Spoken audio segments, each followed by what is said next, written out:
नहाने की तलब से इतनी हो रही थी, बिल्कुल मान के नहीं दे रहा था। रामबाड़े के पुल पे इसने डुबकी लगा दी और 6-7 किलोमीटर हमें शॉर्टकट से एकदम लिया है ऊपर। फ़ायदा इससे ही हुआ कि 3-4 किलोमीटर हमारे जो एक्स्ट्रा चलने थे उससे बच गए हमारे। यहाँ पे मैंने अपना कंधा देखा तो मेरा कंधा बिल्कुल डैमेज हो चुका था बैग लाने की वजह से। यहाँ पे सेवादार को हमने चाय पिलाई और इन्होंने हमें टिप्स एंड ट्रिक्स दी आगे बढ़ने की।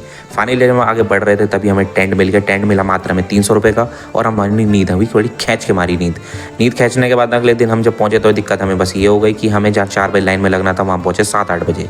और क्योंकि हमें दर्शन जल्दी करने थे तो हमने जुगाड़ फिट करके लाइनों के बीच में घुस गए, क्योंकि हरियाणा के हमें कुछ बंदे मिल गए थे अच्छे खासे।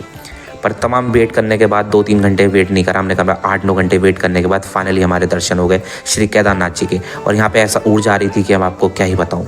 एक दो नहीं, कम से कम यहाँ पे 500-700 लोग थे उस समय जिस समय हमने दर्शन करे थे। उसके बाद हम नीचे पहुँचे, हेलीकॉप्टर के हमने व्यू देखा और सीधे पहुँच गए हम मिनी वैन से हरिद्वार के लिए। हरिद्वार में हमारी एक दीदी रहती थी, दीदी घर में टेस्टी सा रात में लंच करा। अब मिलते हैं मुरादाबादी ब्लॉग्स में। टाटा।